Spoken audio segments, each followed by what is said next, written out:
Good morning, everyone. Welcome to Pecan Hill Farms. Today is a very wet and cool day. Cold front's coming in here. So there's not much to do outside, so we figured we'll do something on the inside.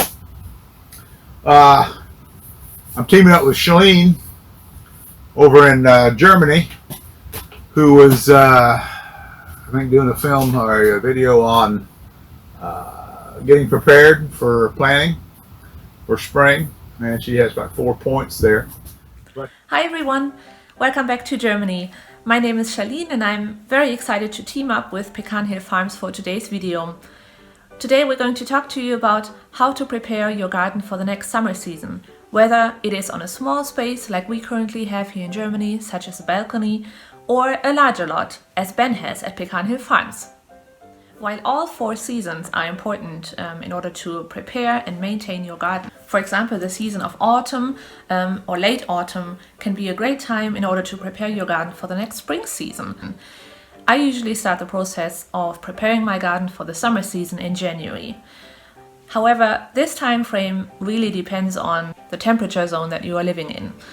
For example, if you live in a warmer climate than Germany, you probably are going to start your planning and also your planting season for the next summer season earlier. So make sure and keep that in mind when you prepare your garden for the next summer season or any other season in general. So tip number 1 would be cleanup. While this doesn't sound super exciting, it's still very important and fundamental for your next gardening season. So make sure to clean out all the planting pots that you have or planting boxes, any space that you have used in the previous season or in the winter season for planting and that you want to use for the next season. It's really important to make sure that there is no mold, no pests in those pots, in those planting areas, in order for your next plants and seeds to start growing and become healthy plants. Another thing I would suggest to you is make sure that your any leftover soil that you have from the previous season is healthy and cared for as well. So if you have your soil outside, make sure that it's not standing in a wet or humid environment to prevent mold. If necessary, take it inside into a cool room or in the basement so that it doesn't get wasted and that you can use it for the next season. Tip number 2, if you're done with cleanup, great job. The next tip I would have for you is to make an actual gardening plan. So think about plants that you would like to incorporate into your garden in the next season. Think about plants that you enjoy, that are good for pollinators, or that are just pleasant to look at. What I usually do for the next season is to think about plants that didn't do very well in the last season, and then think about new plants that might work best or better for the location that we live in right now. So think about the space that you have, think about the light and the temperatures that you get in each season. That's very important in terms of, maintaining your plants and making sure that they grow well and maintain healthy. So whether you have a small space or a larger space, it doesn't really matter. I think it's important to have an idea of what you want to do with your garden and to have a little strategy behind it.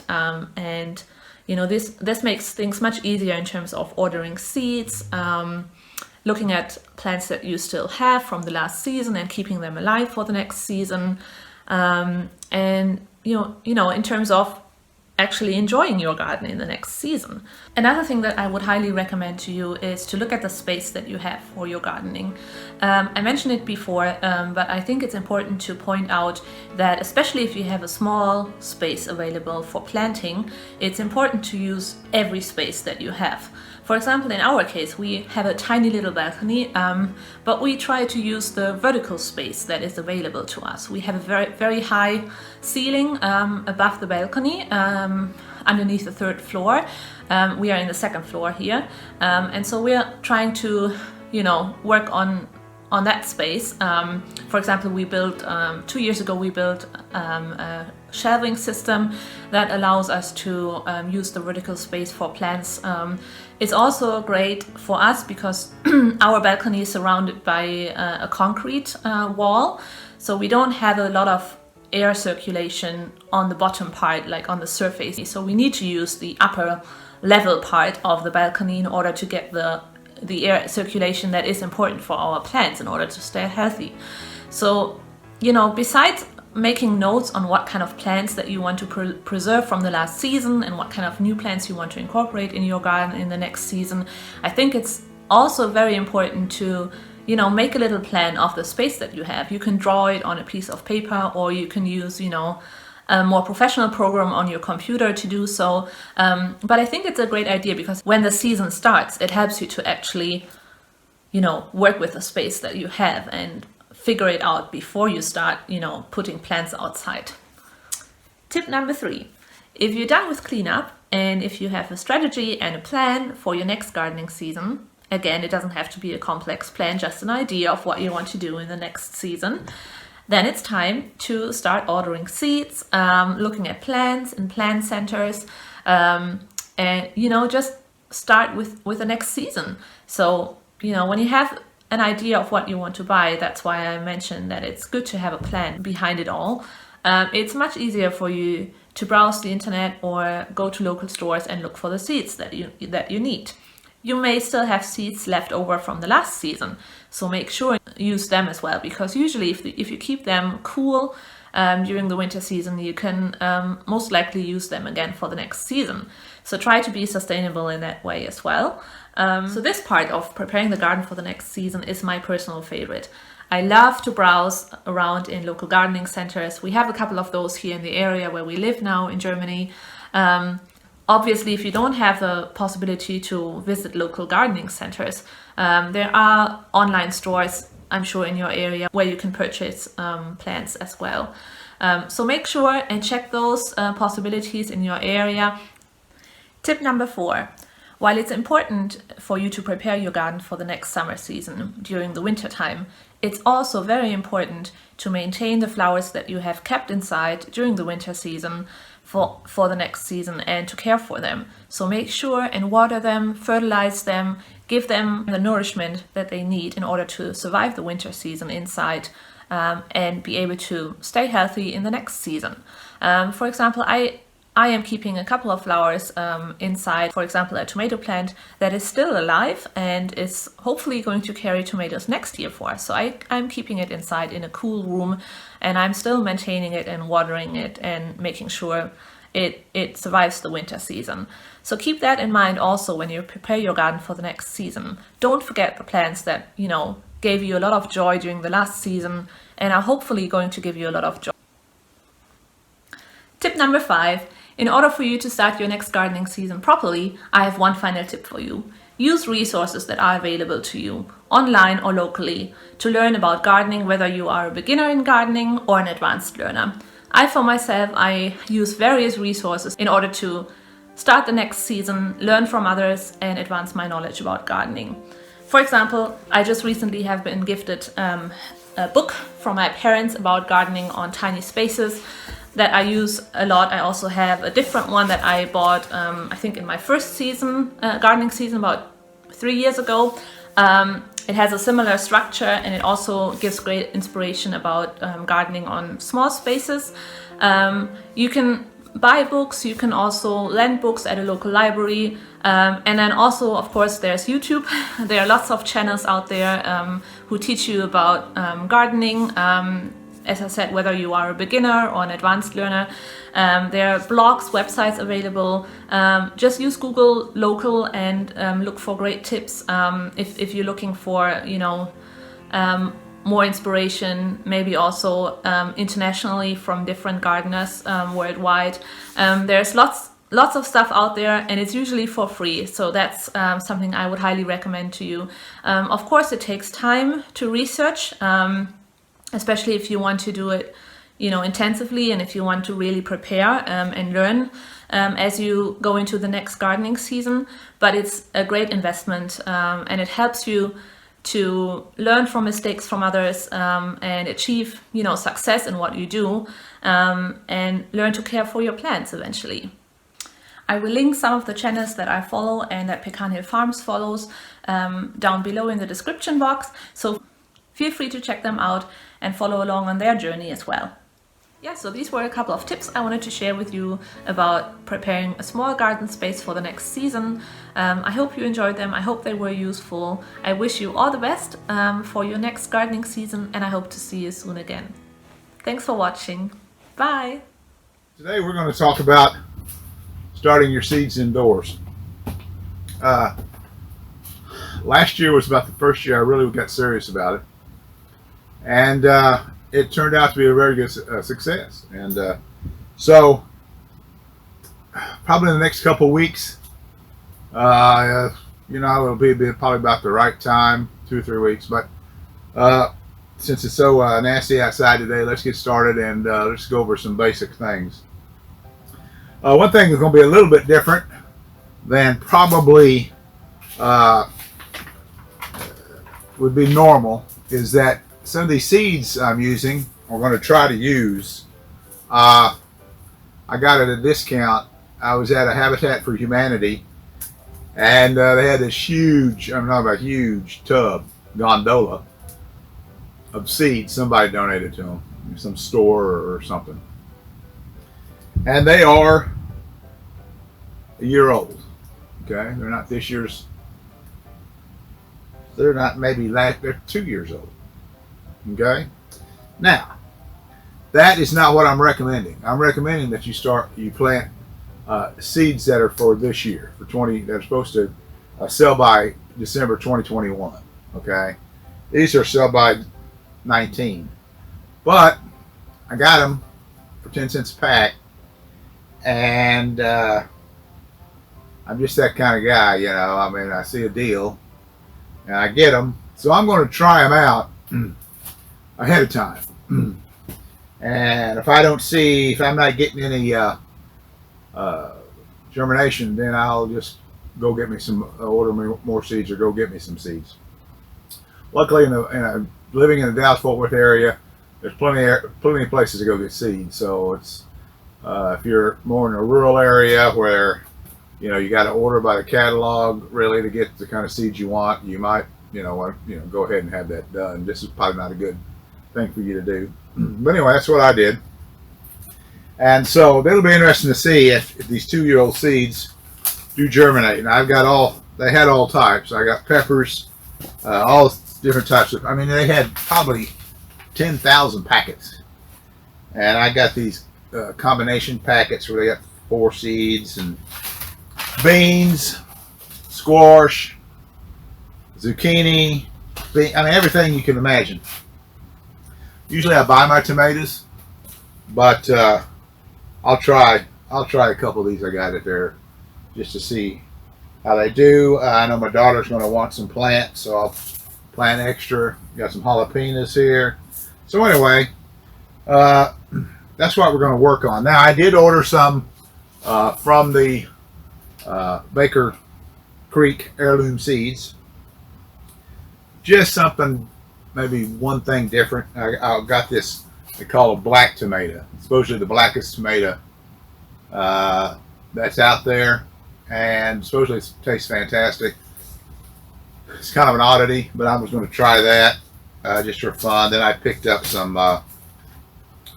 called Craig's Grande jalapeno. I've heard that they do real well in southern Missouri. We'll see what they do in North Texas.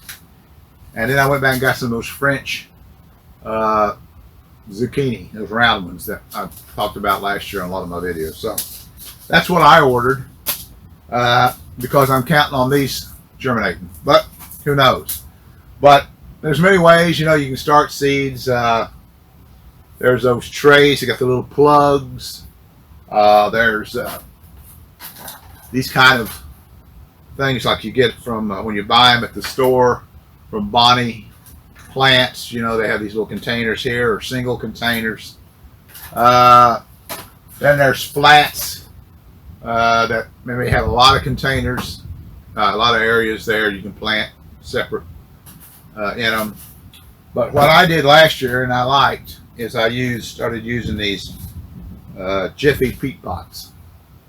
Now, I got these, of course, in the estate sale for very little money.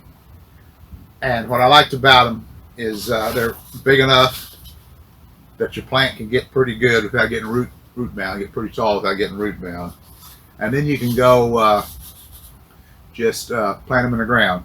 I usually cut them off at the bottom, cut the bottom off, and I plant them in the ground.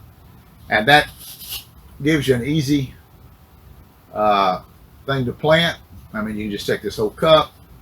By that time, it's kind of wet and starting to get a little mushy, but you can just set it right down in your hole, put your soil right up to the edge. So I really like using these, and they're not too expensive. They're fairly inexpensive. You can get them just about any lawn and garden place. And luckily, I ran across a estate sale where the person had just bunches of them, and I probably should have bought more because I use them forever, but I didn't. Didn't want to look like a hog, and get all of them. So, but I got enough for me this year. And then they've got these littler ones. I mean, you can get all sizes on these, and these are littler ones. I prefer this size, or just a little bit bigger.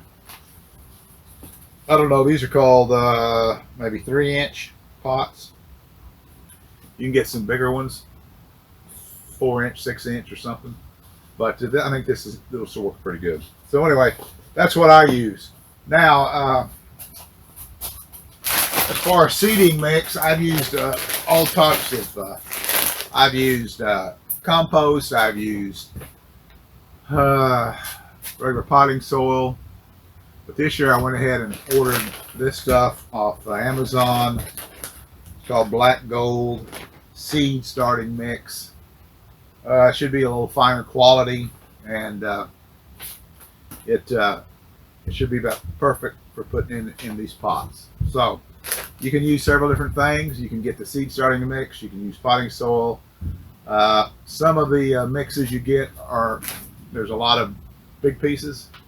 Sometimes that's kind of hard to cover your seeds when you've got a lot of big chunks. So this one supposedly, let's see, it's supposed to be a fine, oh yeah, you can see here, it's a very fine mixture, and that would be just fantastic there's no big chunks, there's no little bark chunks or anything, so this should work just fine. So you got to have your seeds to start off with. Number one, you got to get you some good quality seeds. Number two, figure out what do you want to plant them in, okay? You can plant them in these. If you got things that are old, it'll be good to wash these out. You want to transfer any disease or anything into your new plants. But you can use those kind of plastic. You can use those plugs. Or you can go with these Jiffy pots. That's what I'm going to use. And then you get a good mix to start off with. A good fine seed mix would be probably the best thing. So, of course, then comes to the big part, and that is your light. You got to grow them under a good light. Now, what I used is I went down to Lowe's, and I bought one of these just run-of-the-mill, low-priced shop lights.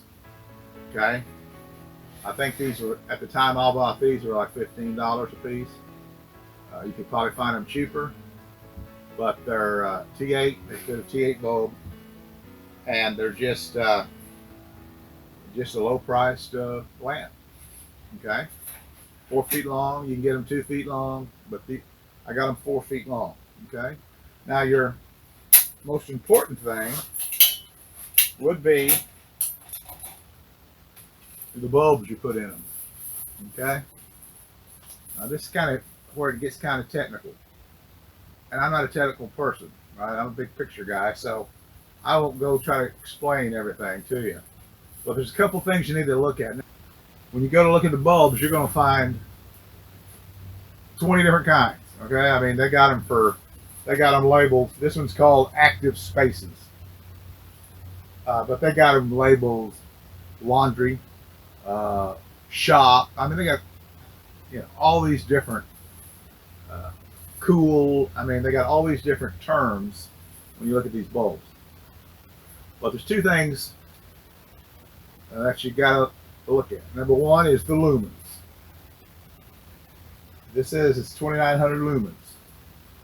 Well, the higher the lumens, the brighter the light. So you want to get as high as you can on your lumens and as high as you can on your K. Okay? This one has down here 6,500 K. And that is, I think, the colors that it gives off. You know, the sun's rays has different colors in it. Okay? And so this one, the higher the K, the more it mimics the sun. If I remember that correctly. So when I went down looking for bulbs, I looked through all they had, and this one that's called Daylight was the closest to what I really wanted. And that was high lumens, it's 2,900. I think they say anything over 25, try to get 25 and up. And then your K. This is 65K. Let me get a little closer here. Let's see if we can do this on the. Let's see if that. Can you see that? It says 2,900 lumens right there.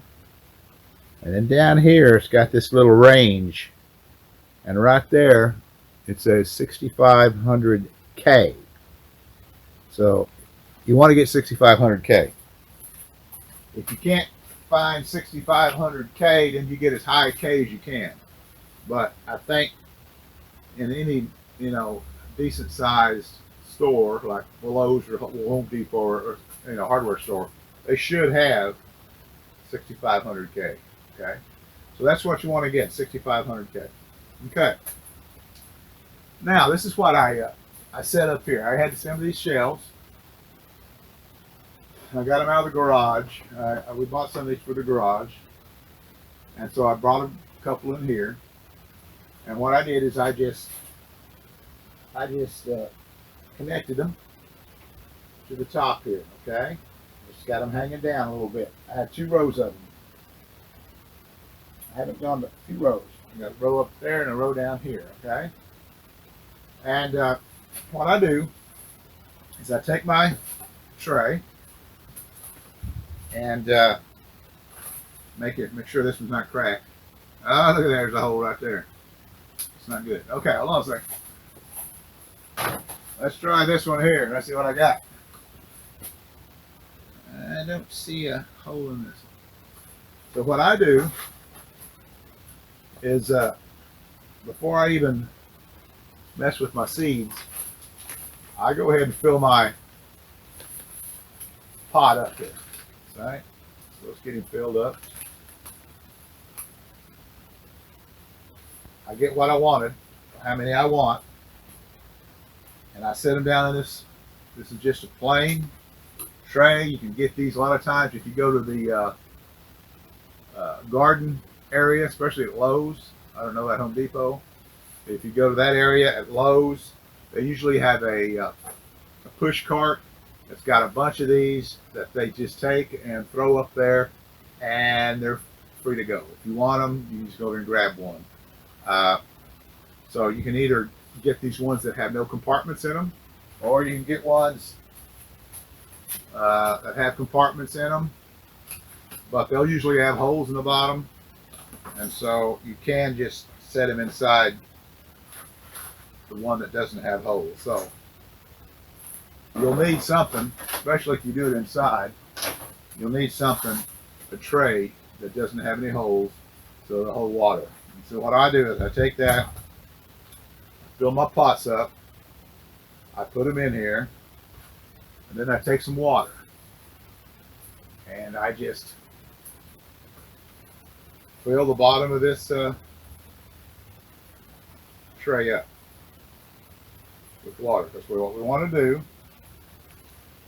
The easiest way to do this, a lot of times when you go to put your seeds in here, and then you water on top of it, a lot of times that disturbs the seed, or you can wash it out, or whatever. I mean, some of them, they say a 1/4 inch deep or an 1/8 inch, or some of them you just kind of supposed to lay it on top, and sprinkle. Well, if you're trying to pour water on there, or even with a watering can, that can just move everything around. So what I do is just fill this tray up, not complete with water, but just over the ridges in it, the bottom, and then I set this down in there. And this would be just covered. This would be completely filled up with these pots. Okay, let me get this out of the way. Right there. Okay. And so what that does, that'll soak that water up. Okay, and it may take, you might want to do this the day before. And just set them aside and just let them soak up all this water. And so when you come out the next day, you put enough water in here and everything, all the top of this should be moist. Okay, should just suck all that water up to the top. So then, when you put your seed in there, it's already moist. Depending on what kind of seed it is, sometimes if it's a seed that doesn't go very deep, you can come along here and just sprinkle a little on top of that seed. But you're not disturbing the soil, okay? You're not messing it up. You're not trying to pour water in there and you see your little seed, washed out. And so that's how I like to do it. And that's easier for me, okay? Because I'm notorious about putting seeds in there and then coming along with the watering can and then, getting too much and getting impatient. And so this way, all I have to do is just walk away, let that water soak up into that potting mix, moisten it up, and there I go. And then from then on, I'll just make sure that this tray got some water in it, okay? I mean, you don't want to flood it. Put some in, let it all soak up. Watch it. When it looks a little bit like it's starting to dry out a little bit, pour some more water in there. Let them soak that water up, and let it go. So then, I take my trays and I stick them underneath the lights. Now I've got 2 lights here. Well, I got to put this one light I showed you. I've got to put it here, but that's enough room for 2 trays, okay? And 2 trays long. I didn't have enough room. If I had something like that, you can just stick here on the side to get underneath that light. But that's what it holds. It holds 4 trays and maybe a small tray like this on the end. So that, I don't know how big your garden is, but for me, 2 rows of that, that's all the plants I need to start in my situation. So what I do then is, because you've got to get the light right down on them to begin with. So you would put this up to where the light is maybe a couple inches, 2-3 inches from the light.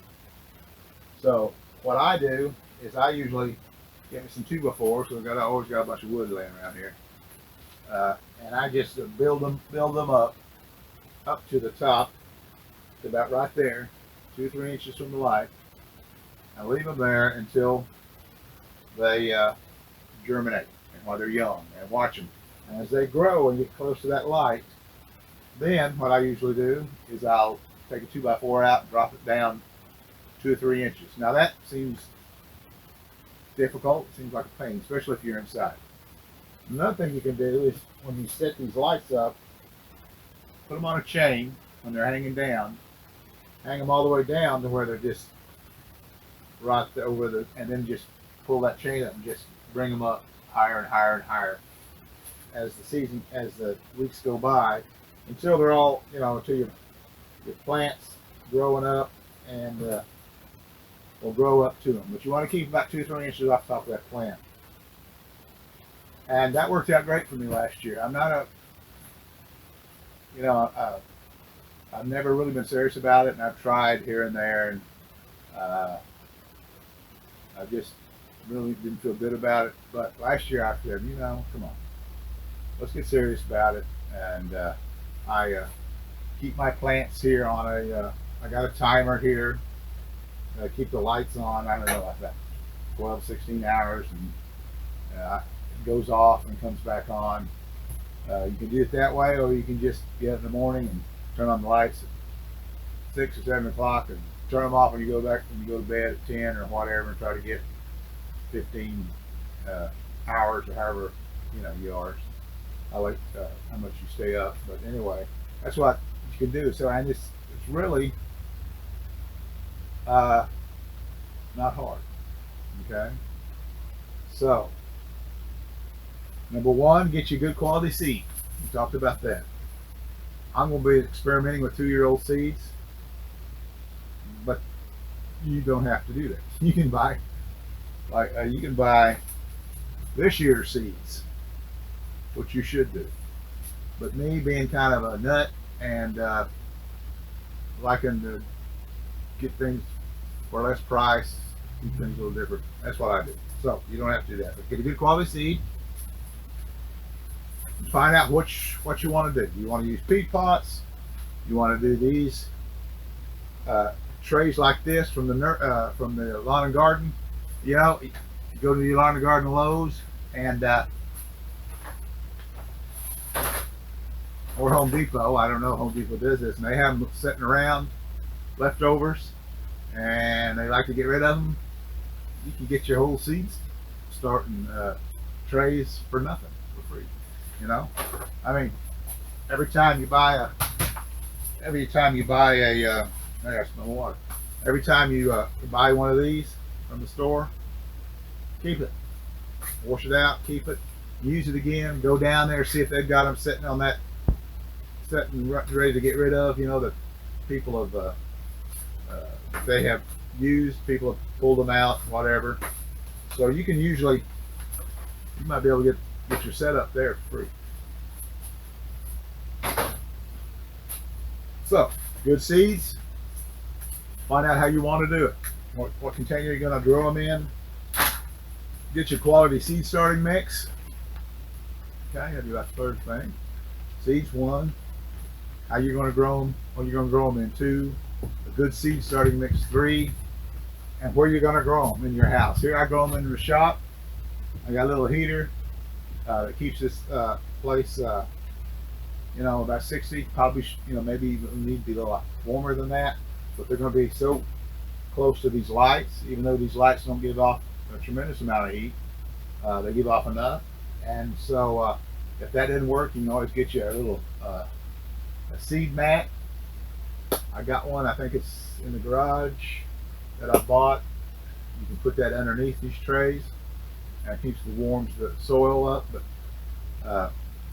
so you want to get good light, highest aluminums you can, K65 on the color. So you can get set up here. If you just got 2 lights, it's $30. Bulbs, $50. Your seeds, this, probably less than 75 bucks. I know that sounds a lot, don't it? But everything's so expensive nowadays. 75 bucks, you can get set up, maybe even cheaper than that. If you buy stuff on sale, and you can start growing your own seeds and your own plants, and go out in that garden and plant your own plants. That way you can go through the catalogs, find the stuff that you like, but instead of just buying what they have for sale at the lawn and garden, which a lot of times they don't have a lot of these varieties. They just got a few varieties and popular varieties, and that's it. So you can buy like these black tomatoes. You won't see them whatever I did with that seed packet. Yeah, these black tomatoes, you're not going to see them at the lawn and garden store. But you can order these and try something different and raise the seeds yourself. Okay, I think that's it. I hope this is informative. I'm sure most of y'all have done this before and probably do it better than I did. But if you haven't, don't be scared. It's not really that difficult. I can do it. You can do it. Okay, so thank you for watching. I hope y'all have a wonderful new year. I hope 2021 turns out to be a little bit more pleasant than 2020. And we'll see you on the next video. Bye-bye.